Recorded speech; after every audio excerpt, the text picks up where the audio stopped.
right, what's up everybody? I'm Jesse Ziegler. Ryan Nitzen. We're here from Cycle News Magazine and we're at Glen Helen today, hiding from the wind in the van because this is our third day, second track on both of the new KTM Factory Edition SXFs. So we have the 250 and the 450 out here, but right away we're going to go over the 250 SXF Factory Edition. Yep. Brand new 2022 Factory Edition from KTM. Tell me about that thing. What's all fancy about it? So really cool. Normally the 250 kind of follows suit a year or two later. Really cool. KTM went out and did the 250 and the 450 all new redesign. This is the Factory Edition, so it's kind of like a preview for the 23 production model. Yep. But with the Factory Edition, you also get a lot of the cool parts. You get wheels, graphics, anodized clamps, anodized hubs, things like that you get extra, which are cool. For sure, it comes with like the whole PowerParts catalog from KTM. Bolted on, ready to rock. Yep, seat cover's awesome. Yep. Front brake guard. Really awesome skid plate, honestly, that I think is cool. Yep. But really, the updates that come with the Factory Edition are the big story. Yeah. Basically, we're getting a preview of the next year models every time they come out with a real Factory Edition. I say real Factory Edition, harkening back to the original one that was the like Dungey. The Dungey episode. The Dungey yeah, Edition. The Dungey Edition. That was like, hey, we're bringing the most advanced tech we can in limited numbers so we can race Supercross. The homologation rule. Homologation rule. While racing Supercross on the highest tech machinery is very irrelevant to people like me and probably people like you and probably a lot of people that watch these videos. Yep. What's cool about it is you get the next level, performance, and you get the next level parts throughout. We're talking suspension shims in the fork to quick shift technology. So what are the highlight things on this bike that people are going to be pumped about? So it's new frame, new swing arm, new engine, new suspension settings. I believe it's very similar. I think the forks can actually bolt on from year to year. Don't quote me on that, but I know there's new settings on it, and this is the best air fork that I've ridden to date. And I said that last year when they had this version of the air fork. It keeps getting better. I admittedly prefer the feel of a spring fork. Yep. But this is really close. This is really close. Yeah, I think we're both really impressed with the spring fork feel that the air fork is providing now. Yeah.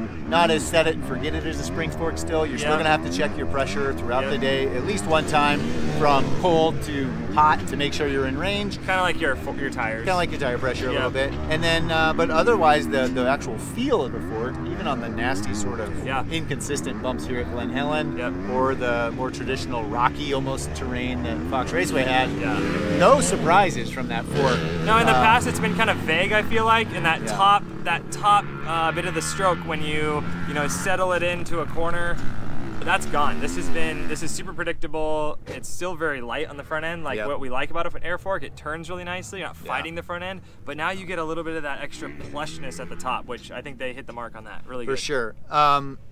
Rear suspension, we don't have a ton of time, maybe a few hours on these bikes.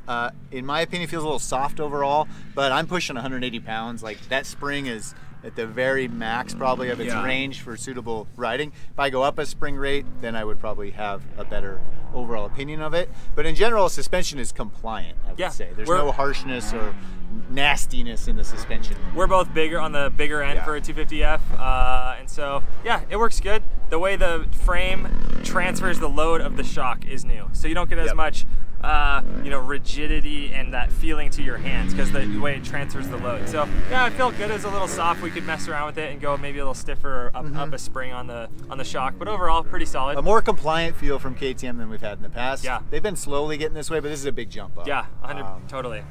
The big highlight to me is two things: engine map changes on the 250F and quick shift on the 250F. Yeah. Quick shift, KTM's the first one to come out with production quick shift on a motocross bike. Quick shift essentially interrupts the ignition for a microsecond as you move the gear shift lever and lets the shift like slide into the next up gear effortlessly. It works on gears 2 to 5 going up, and it does not work on the downshift. So if you do a start in first gear, you're gonna have to manually get in second, but or you can 2 up. You can just do a second gear start. You can do a second gear start. And the reason you can do a second gear start super easily now is the second map on this thing has serious bottom end grip. Yeah.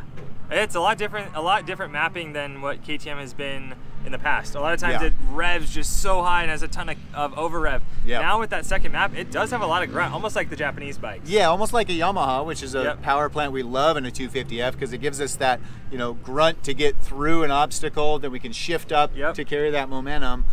This KTM's doing probably, in my opinion, a little better job of delivering that sort of power that lasts a little longer than the Yamaha. Yeah, well, on the Yamaha, we kind of have to short shift it. On this Yeah. bike, you get that bottom end grunt and that over rev at the top. And a bit of the over rev. Yeah. They say it doesn't over rev as far, but I was going up the hills here at Glen Helen like, when's it going to sign off Yeah. again? And it just kept yanking and yanking. Plus, with that quick shift, going up a hill like Glen Helen, you come out of a turn in third, you're already gaining some speed and momentum over a traditional like let off and shift. try to get the gear in, Yeah. and then you just let that torquey sort of bottom end grunt traction map yank you up the hill further. It really works well on the 250F. Yeah, and if you're familiar with road racing, quick shift's nothing new. It's not any new technology Yeah. that they're fearful of. This is already proven technology on the road racing scene that they just Definitely. brought to moto. And it's nice to have the option of running it or not. I was even running it, and I was still shifting traditionally on a couple sections. I just really, the first day I wasn't a huge fan of it, to be honest, but now that I'm more adjusted to it, here at Glen Helen down the front straight and up the hills, it's a huge advantage.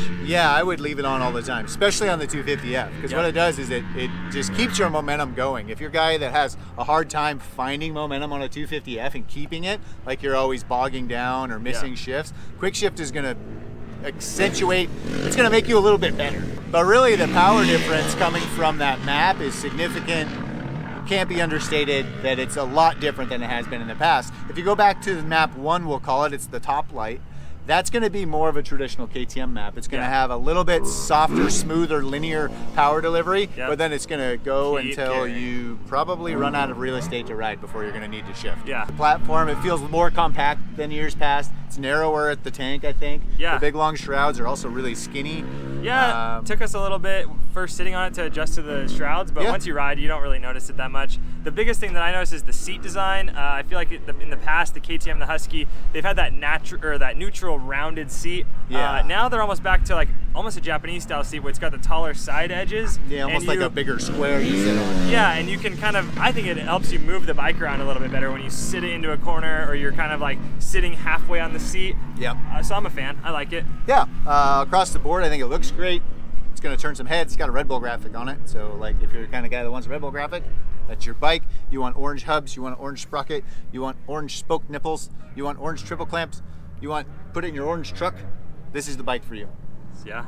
I think you're going to rock it. 250F, and you get all the factory parts. Normally, a lot of bikes aren't having the factory edition as a 250F. So if you're a guy who doesn't want to ride a 450, or you're an upcoming racer and want the nicest stuff, and you're a younger guy, this is it. there you go. Yeah, really pumped. KTM came out with a true factory edition and the 250F this year. So Big steps. big steps. Up next is 450. So stay tuned. Cool. Thanks, guys. See ya.